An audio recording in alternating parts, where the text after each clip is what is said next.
The stranger in the rain. The rain had been falling for 3 days straight, turning the narrow alley between the old brick buildings into a shallow river that reflected the gray sky above. Sarah pulled her jacket tighter as she hurried through the familiar shortcut, her mind preoccupied with the stack of bills waiting on her kitchen table and the part-time job interview she'd just bombed. She almost didn't notice them at first, two small figures huddled against the brick wall, trying to stay dry under the meager protection of a fire escape overhang. But something about their stillness, their careful positioning away from the main street, made her stop.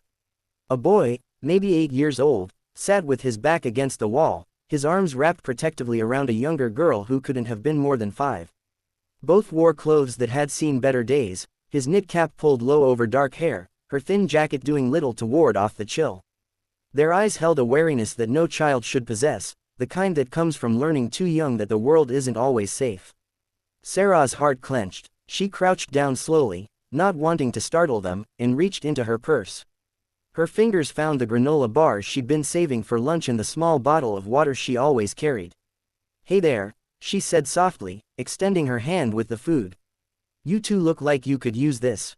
The boy's eyes darted to her face, then to the offering, suspicious but clearly hungry. His sister peered around him with curious blue eyes, one small hand clutching a stuffed animal that had seen better days. "It's okay," Sarah continued, her voice gentle. "I'm not going to hurt you. I just thought you might be hungry." The girl whispered something to her brother in a language Sarah didn't recognize, but hunger was universal. The boy hesitated for another moment before reaching out to accept the food, his "thank you" barely audible. As Sarah watched them share the granola bar with careful precision, the boy breaking it exactly in half and making sure his sister ate her portion first, she heard footsteps echoing through the alley. Heavy, deliberate steps that seemed to carry an air of authority. She turned to see a man in an expensive suit walking toward them, seemingly unbothered by the rain that beaded on his dark jacket.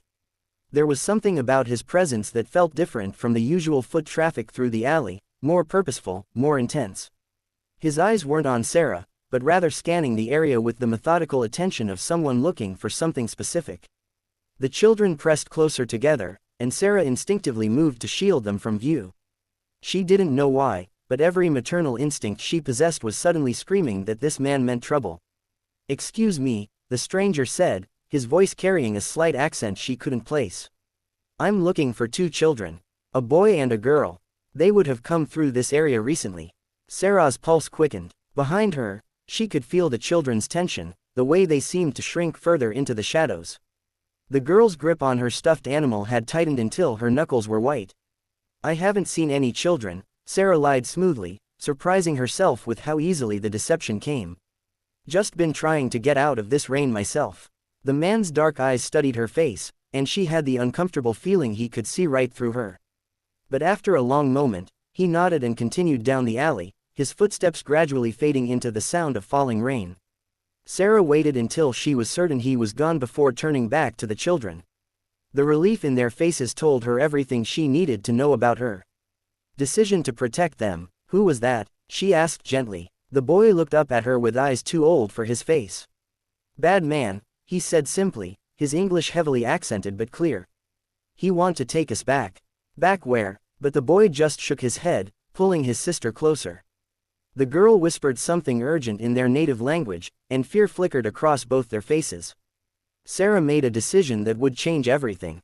"Come on," she said, standing and extending her hands to them both. "Let's get you somewhere warm and dry. We can figure out the rest later." The children exchanged a look, a conversation happening in glances that spoke of shared hardship and absolute trust in each other.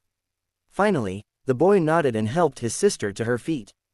As they walked deeper into the maze of alleys, Sarah leading them toward her small apartment, she couldn't shake the feeling that she'd just stepped into something much larger than a simple act of kindness. The man in the suit had been too well dressed, too purposeful, too dangerous to be simply looking for lost children. "What are your names?" she asked as they walked. "Mikhail," the boy replied after a moment's hesitation. "This is Anya." Sarah smiled down at them.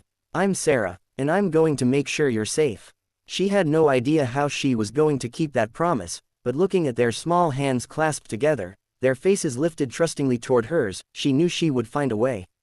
Sometimes the most important decisions in life weren't planned, they simply happened in a rain-soaked alley when two worlds collided and someone chose to care. Behind them, thunder rumbled across the gray sky, and the rain continued to fall, washing away their footprints and giving them a head start on whatever was coming next. In that moment, Sarah realized her life had just become infinitely more complicated, and infinitely more meaningful. The stranger in the expensive suit had given up too easily. She was certain he would be back, and when he returned, she would be ready. These children had found their way to her for a reason, and she wasn't about to let them down. As they reached her building, Sarah looked back one last time at the empty alley, already planning how she would protect the two small lives that had just become her responsibility. The rain fell harder, as if the sky itself was trying to hide their tracks and buy them precious time. The real story, she knew, was just beginning.